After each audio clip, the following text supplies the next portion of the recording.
Hello again from KSR's YouTube channel, where I, Drew Franklin, am live with Jack Pilgrim, and some of our other friends might pop on throughout the conversation as it's a busy night here on a Sunday, Selection Sunday, as we have just learned Kentucky's tournament draw. We're going to talk a little bit about that.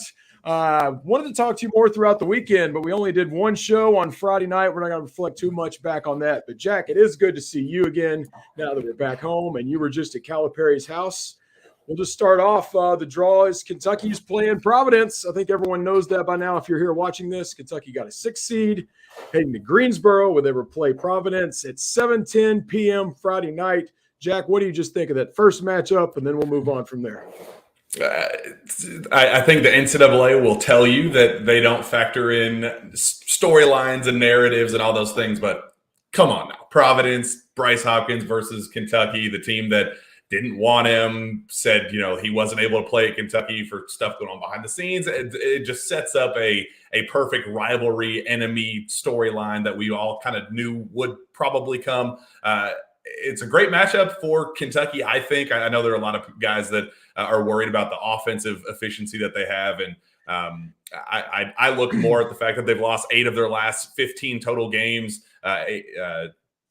For my money, I like that. I would have preferred a defensive-oriented matchup instead of 2 offensive powerhouses. But it is what it is. Kentucky didn't do themselves any favors with how the regular season ended and how the SEC tournament obviously barely even started before it ended for Kentucky. So it is what it is. And I think it's a lot of name-brand programs in Kentucky's path. But all things considered, I am certainly content with how it unfolded for the Cats. Yeah, so Providence, as you mentioned, they've kind of gone cold. They were ranked as high as, I want to say, like 17th. Oh, do I see my friend Adam Luckett trying to check in? Yeah, just jump in here, Luckett. We're just chatting, talking a little ball. Right now, we just got started. We're talking about Providence. I was going to say they lost their last 3, including a quick exit in the Big East. I'd be lying if I said I've watched a lot of Providence film, but in some research, I've heard that defense is an issue. Go ahead, Luckett. Well, the goofy looking mascot. Like, Steven, can we Google the Friars mascot here? They have the weirdest mascot in college athletics. So that, number one, that's going to give you all nightmares in Greensboro when you're staying overnight, just looking at that mascot. But what is a friar? Tell us what a friar is. I believe it's like a priest, like a certain chapter of the church. A member of any certain religious orders of men, especially the 4 mendicant orders, Augustinians, Carmelites, Dominicans, and Franciscans. There you go. All right. Leader of men. Well, there you go. So that's the draw. Do we like, without moving on to the next matchup, do we like the seeding for Kentucky? The 6, do we like our region? I guess we'll go ahead and move forward. Let me pull up the bracket, too. We're very prepared here, everyone watching on YouTube. Jack, you were at Cal's house. How did Cal feel while I pull up the bracket here? Well, I was not at Cal's house. I was going to ride shotgun with Steven, but he came the other direction coming up from Nashville around. I had radio in Lexington this morning, and I'd driving 2 ways back and forth to Lexington. It sounded stupid. But apparently the very first thing that he brought up was Jacob Toppin's injury after the kind of back and forth about is he injured, is he not injured, what's the deal with that? So that it was a hamstring issue. So we do have confirmation there. Said, similar things. We're ready to get healthy again. And it's a big week in terms of that. But the path for Kentucky, if chalk holds, it would be Providence, obviously, to open things up. Kansas State in the round 32, then a battle against Marquette in the Sweet 16, and then a potential head-to-head battle with Purdue. Or there's a slight chance, I guess, we could see Duke there in the Elite 8, which I think that'd be a lot of fun, and the Elite 8 matchup against the Blue Blood there, or Tennessee as the 4 seed. But a lot of name-brand schools there, but it is what it is. I like the draw.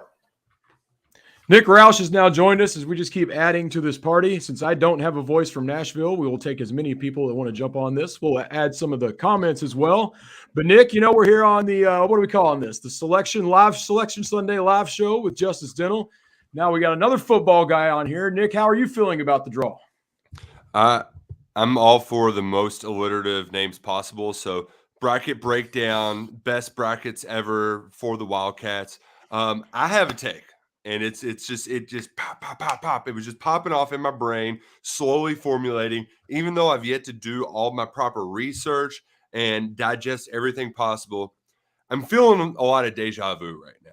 And it's not necessarily a good thing. I'm getting some 2018 deja vu. It feels like 2018, where most times we come in on Selection Sunday, and for the lack of a better term, we're bitching and moaning, right? Like, Cats got hosed again. Selections committee's out to get us. Well, now I think everybody's going to share that sentiment that Jack just had, where, this bracket don't look so bad. And I just got a hunch Izzo's going to get hot. They're going to beat Marquette. Things are going to open up, and we're going to say, ooh, we might have ourselves a Final Four in our hands. And then we're going to be let down, just dropped like a sack of potatoes. I can feel it in my bones, because that's what this team does, all right? They can be so freaking good and so freaking bad. It drives me nuts. And I guess for the good thing is we just got the really bad out of the way. So you're probably going to get good in opening round against Bryce Hopkins and Providence. But after that, this team is just so shaky. I don't know what to expect other than for our hopes to get up really high and ultimately be underwhelmed by their performance in the NCAA tournament. Well, you mentioned some deja vu. I will rattle off the little things I do know about Providence. We've seen Ed Cooley twice. Ed Cooley been there 12 years, I want to say. Long time. Beat them in Brooklyn in 2013, a year that did not go well for Kentucky, but they won that game big. And then we ran into Providence in the 2014 tournament. We all remember that one very well with the Harrison twins, and we held Providence to 38 points in that game. So they will be looking to add a little more scoring in this highly anticipated rematch. Everyone's dialed up for Greensboro. Anybody see anything else in the bracket that really stood out to them? We're going to be talking Kentucky all week. Anything, John? Look, there's another person. Tyler's here. Everybody join on. Y'all know, too, especially Tyler and Luckett, how I get teams and head coaches confused all the time. I thought Providence was I thought that was the team that Keldon Johnson hit the half-court shot to force overtime. Wrong Big East team. That was Seton Hall. Yeah, they're all the same. Throw them all in a pile. They're not any good, right? Shaka, Waka Flocka Shaka, he can't be that good. Tyler, now that you're here and we've all given our quick takes on the bracket that just came out, how are you feeling about what Kentucky got? We're all liking the draw other than the Hopkins run-in. It could be a lot worse. Selfishly, I'm happy it's within driving distance and the game is not going to be super late on Friday. I was just Googling, who is Kansas State's coach? Is it still that really goofy dude? What's his name? Bruce Weber? No. To be cool. New guy. No, they have one of the hottest coaches in the country. He turned them around in his first year, Jerome Tang. Actually, I have a friend on their staff, so we might have to see if we can link up with him a little bit for some stats. Well, I don't like that at all, because getting some revenge against Weber would have been fun. I think Deontay Johnson is their best player. Is he related to the Tang people that make the orange drink? Is that still a thing? Do people drink Tang? I'm not sure, but he does seem like a pretty fun guy. When they beat Kansas, he's up in the crowd, and the fans really love him there. But we'll worry about him when we get to him. Jack, you touched on this briefly when we were kind of fumbling, looking around for the bracket, but let's rehash it again, as we've added a lot more viewers and added 3 new people. What exactly is going on with Jacob Toppin, the latest that we know? Well, he was out last week I think missed 4 practices, only practiced 1 day with a hamstring issue. John Calipari said tonight that it's not something that's expected to keep him out. Cason Wallace, kind of same thing, went knee to knee in the game, never want to deal with another injury added to his personal report after dealing with the ankle issue. So I think you're getting as close to full strength as you could ask for at this time of year. Everybody's banged up and bruised. So I don't think injuries are going to be a serious concern, but don't like the fact that Kentucky had to play Case in 37 minutes in that game against Vanderbilt and still took a loss. Does anyone on the panel or in the comments section, which we have a lot, let me see if I can click these. Yes, I can. We have a lot of comments. I love it. Does anyone think Xavier Wheeler will play at any point in this tournament?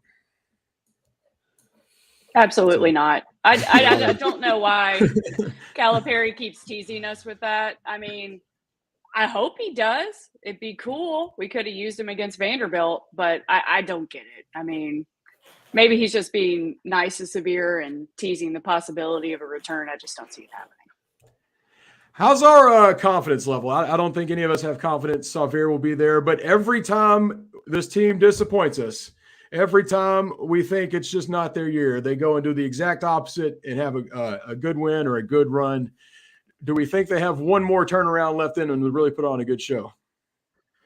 I just think the draw in itself is why you should probably get excited. You just kind of dig into Kansas State a little bit. It's more kind of a defense first team. Kentucky's had more success against defense first teams. It's just you got to get back past Providence, but they're better than Providence. So you'd have to think, if they played a best of 7, they would probably beat Providence 4-2, 4-3. You just have to hope Friday night is one of those 4 wins if they met a bunch of times. So if you get past Providence, you can get to the Sweet 16. And I know it's not where anybody that's not this Kentucky basketball. That's not the ultimate goal, but you go out a month, you go out middle of January, 1st of February. If you could have locked that in, you would have totally locked it in. And you're in a region where there's no one that you would really want to stay away from, whether the 1 or the 2 seed. So I think from the draw just in itself, it should get people excited. With that said, then they could go out and lose Providence after saying this, but I do think there's a path now where if you would have maybe matched up with like a Texas or a Arizona or a UConn, I wouldn't have felt very good about that. But I do think they have a chance to get to the second weekend now. We keep mentioning the path in these teams and how some of the elite teams we avoided. I also love the draw.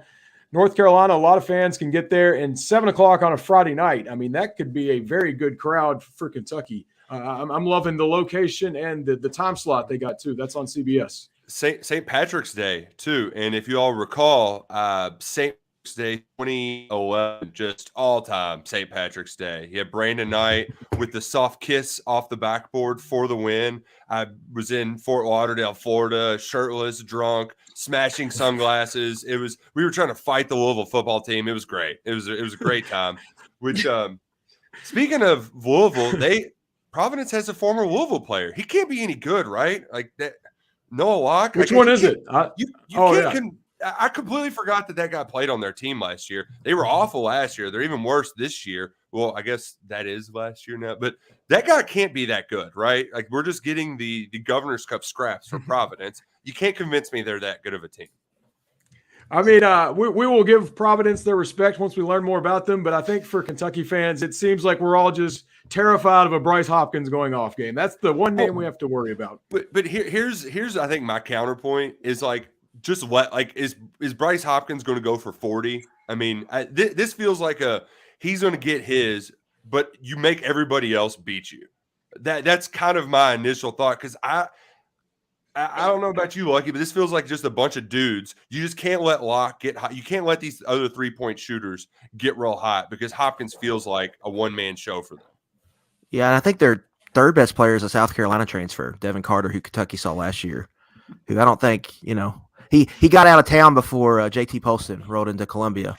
But I just the matchups, right? You're gonna look at this team on paper and you're gonna be like, of course Kentucky should beat this team, but will they? They're gonna play more of a small ball lineup, and how does Kentucky, handle that? No, guarding guys off the bounce, which is something they struggle with. But yeah, this is definitely a team I think Kentucky should go in, and I think the fans should feel good about beating and then setting up a matchup with Kansas State. And I think, guys, I really do think Kentucky would be a great chance to be a betting favorite in the round of 32 as the 6th seed over a 3. I think they match up really well with Kansas State. I would not be surprised at all if Kentucky's -1, -2 going into that game. And so you're just looking at it from that aspect. They're kind of the favorite to get out. If you're a small favorite, so you should be getting to this next weekend and getting to Madison Square Garden. I saw a firefighter just asked about Vandy. Let's talk about some of our SEC friends. Jack, what happened to Vandy and Texas A&M?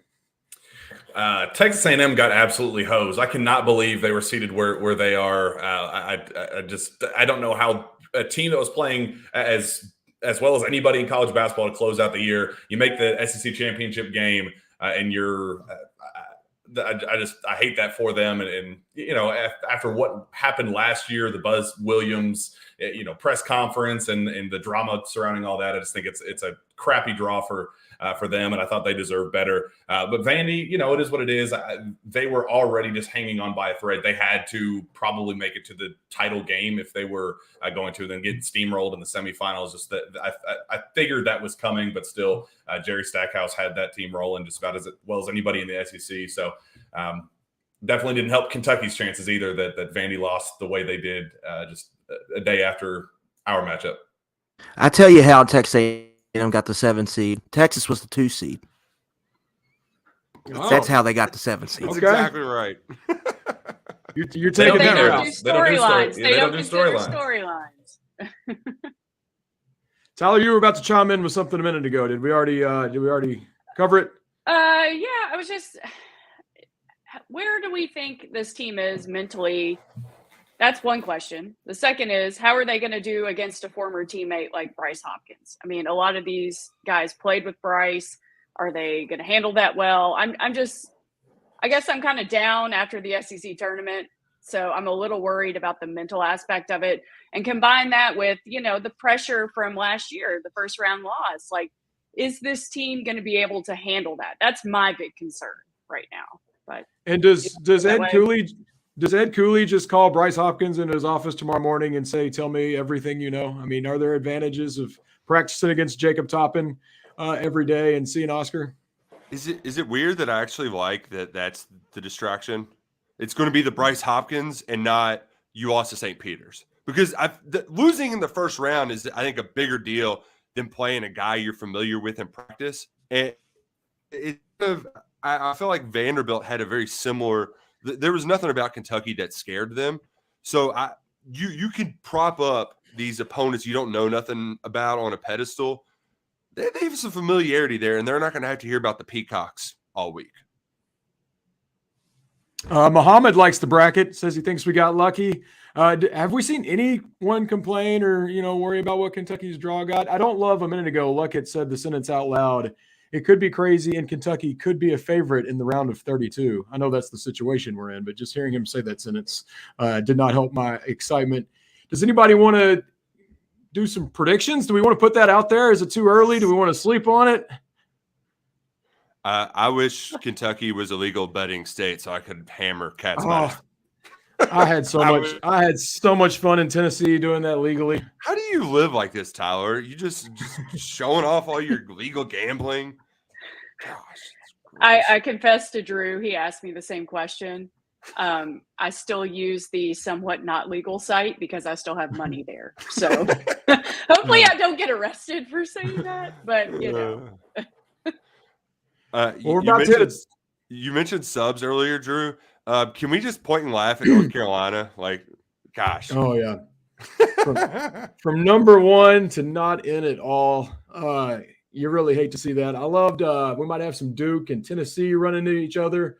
Some rival storylines we might see in the tournament. Ooh. Overall, go ahead. I love that people are like, Auburn's going to be in Birmingham and they're going to get so much love because they're the home team, and Wendell Green's just going to jack up 30 shots and shoot them out of the game. It's going to be, they're going to fall apart. I'm pretty confident in that. Another fun side story that nobody really cares about unless you're going to be there, but Jack Dempsey's, the official home of Kentucky, is also the official home of Providence. So that will be a wild, I don't even know how they'll handle that. Separate everyone inside there. So there's a fun little storyline for anybody to get to the game there. And hopefully we're in New York after that. Jack, I'm going to let you sign us off with your final take on where this Kentucky program stands now. Tyler was just asking us about our confidence and the team's mentality. You're as dialed in as anyone. Give us the final thoughts on where they are mentally heading into this tournament. It was a really big mixed bag of emotions in the locker room after the game. Some kind of veteran leader mindset talk. CJ Frederick and Jacob Toppin did the, we'll respond where we need to be. Kaysen and Chris Livingston definitely more on the sad part, kind of like, this is my first SEC tournament and it's over before it even really starts. I think that they're locked in. I think that they understand that this is where they have always performed when their backs are against the wall. 2 embarrassing losses earlier in the year: South Carolina at home, Georgia on the road. They rattled off 4 straight wins. The best Kentucky has looked all year has been following embarrassing losses, and the Vanderbilt loss down in Nashville definitely qualifies in that regard. So, and I think they needed something like the Bryce Hopkins storyline to kind of, get them locked in. I loved seeing Jacob Toppin. As soon as the Providence name got called, he first thing said B-Hop, and then looked on his phone and clearly texted him right away. I think they needed that. And to be fair, I think Bryce Hopkins, he's only shot above 50% once since the start of February. I think he's already kind of inefficient as is. Definitely kind of, he is their entire offense. And his issue at Kentucky was he wanted to prove that he was enough. And that was a lot of the conversation there. So he could definitely be one of those 4 of 22 shooting performances because he wants to try to prove that he was good enough to be at Kentucky and play at Kentucky. So I almost think that plays in their favor. I know people are kind of concerned about that matchup, but I think it could kind of backfire in that regard. So I think they needed this. I think they needed a nice little storyline to hang on to. And I'm feeling a lot better now, 2 days removed from absolute misery down in Nashville. Well, there it is. We're going to go sleep off the SEC tournament, rest up, and, Friday, 7:10, Greensboro, North Carolina, Kentucky and Providence, and we'll see what happens when this team finally writes the ending of their story, and hopefully it's a good one. We will end our story here now with a shout-out to Justice Dental for sponsoring our fun in Nashville, sponsoring us here, all the good stuff they do with KSR. For Drew, Tyler, Adam, Nick, Jack, got a lot of people on here. Thank you all for watching us. Let's all have a good night's rest and get ready for the tournament starting tomorrow morning. Go Cats.